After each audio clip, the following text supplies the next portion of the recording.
بسم اللہ الرحمن الرحیم۔ السلام علیکم۔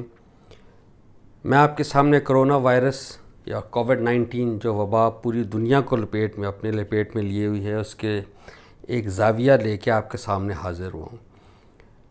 ہمارے معاشرے میں یا جس معاشرے میں میں رہتا ہوں، میں نے یہ نوٹ کیا ہے کہ رات کو نماز کے اوقات کے علاوہ ہمیں اذان کی آواز سنائی دیتی ہے۔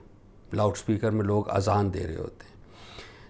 اس کی ایک بنیادی وجہ ہے کہ لوگ یا کچھ مسلمان ہمارے بھائی جو ہیں، وہ جب کوئی کلیمٹی آئے یا کوئی آسمانی آفات آئے، جیسے کرونا وائرس کی وبا ہے، تو وہ اذان دیتے ہیں، ایز اف کہ اللہ کو پکارتے ہیں۔ یہ بڑا دلچسپ زاویہ ہے۔ اذان آپ دیتے ہیں بیسیکلی جو 5 وقت کی نماز ہے اس کے لیے، یہ زیادہ سے زیادہ تہجد کے لیے وہ ہم نے دیکھا ہے مسجد نبوی میں غالباً اذان دی جاتی ہے، اس کے علاوہ اذان نہیں دی جاتی۔ ہم نے یہ دیکھنا ہے، جو پہلو میں آپ کے سامنے رکھنا چاہتا ہوں وہ ہے کہ یہ انتہائی ضروری ہے کہ جب ہم کوئی عمل دین کی حیثیت سے کریں یا کوئی عمل ہم اللہ اور اس کے رسول صلی اللہ علیہ وسلم کے ساتھ منسوب کریں، we must be very sure کہ کیا وہ اللہ نے ایسی بات کہی ہے یا اس کے رسول صلی اللہ علیہ وسلم نے وہ بات کر کے دکھائی ہے کہ نہیں، جس کو آپ عرف عام میں کہتے ہیں قرآن اور سنت کی روشنی میں۔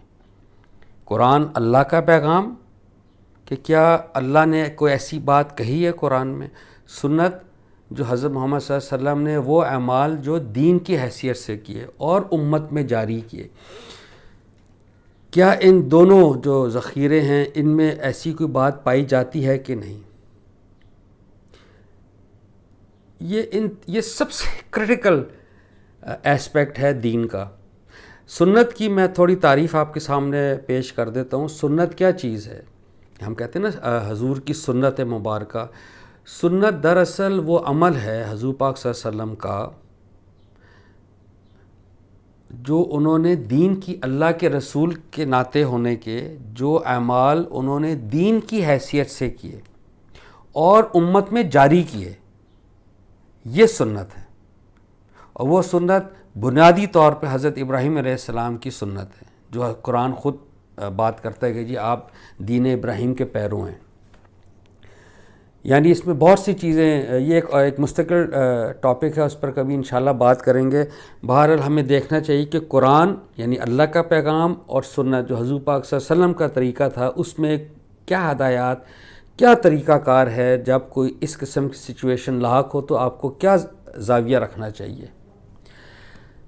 تو اس میں آپ کے سامنے پیش کرنا چاہتا ہوں کہ حضور پاک صلی اللہ علیہ وسلم کا ایک ہی طریقہ تھا اور وہ بہت فطری عمل تھا۔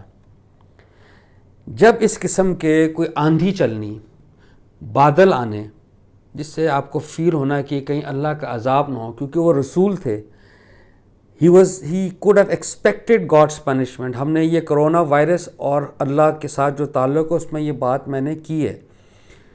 تو جب وہ ایسی چیز دیکھتے تھے تو حضور پاک صلی اللہ علیہ وسلم کا جو اسوہ حسنہ تھا، جو سنت مبارکہ تھی، وہ یہ تھی کہ وہ 2 نفل رکعت پڑھتے تھے، 2 نفل، اور اس میں وہ اللہ سے مغفرت کی دعا کرتے تھے۔ یہ رسول کا طریقہ ہے۔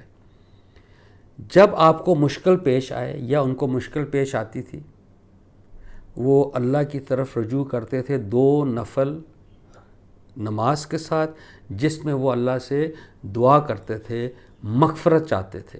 یہ ان کا طریقہ ہے۔ اذان کا دینا، اگر تو آپ نے اذان ویسی دینی ہے کہ جی یہ دینی کام نہیں ہے، میں ویسی اذان دے رہا ہوں، میں بھی آپ دے دیں۔ بٹ اگر آپ یہ کہیں گے کہ یہ دین کی حیثیت سے ہے اور حضور پاک صلی اللہ علیہ وسلم سے ہے، تو then we have to find out کہ قرآن اور حدیث، قرآن اور سنت اس کے بارے میں کیا ہدایات دیتے ہیں۔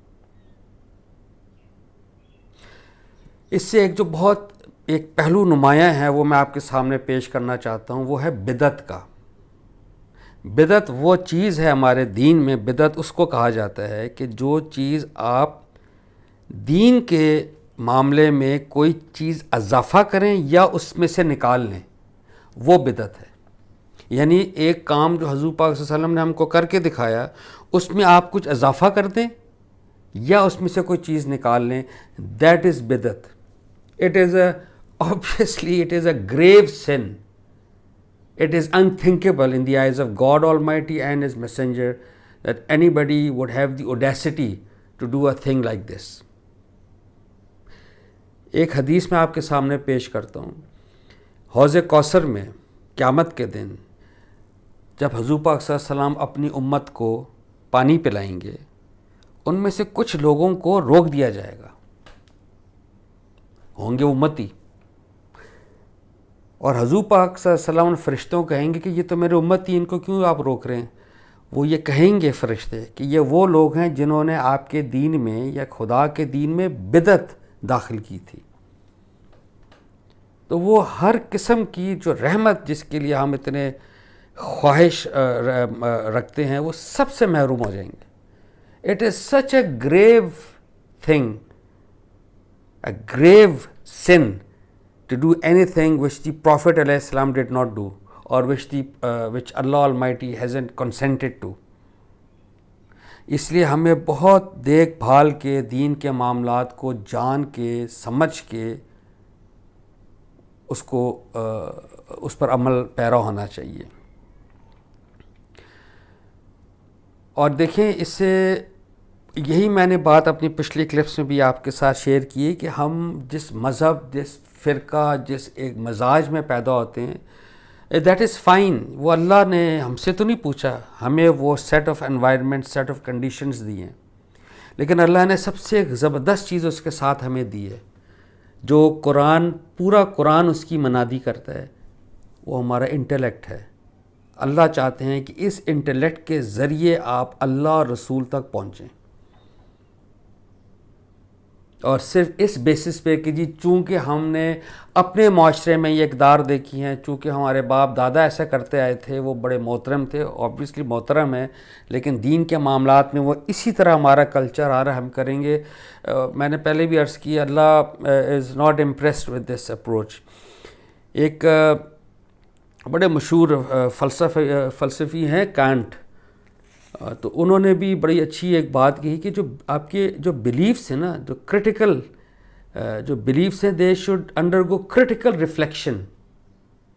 اس کو سوچنا چاہیے، اس پہ شعوری آپ کے اندر سوچ پیدا ہونی چاہیے کہ ایسی چیز ہے، نہیں ہے، اگر ہے تو کیوں ہے۔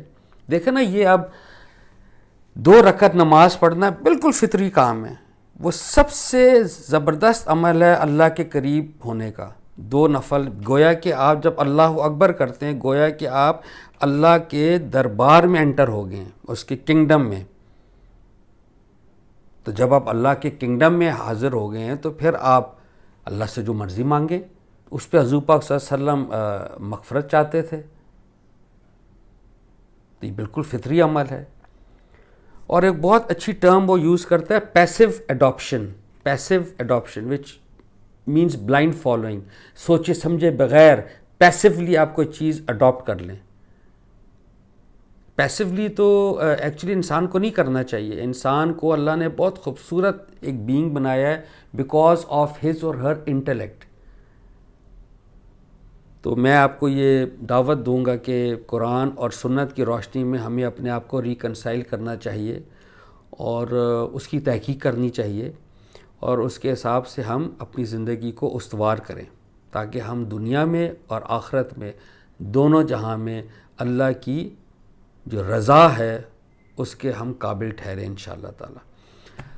بہت شکریہ، السلام علیکم۔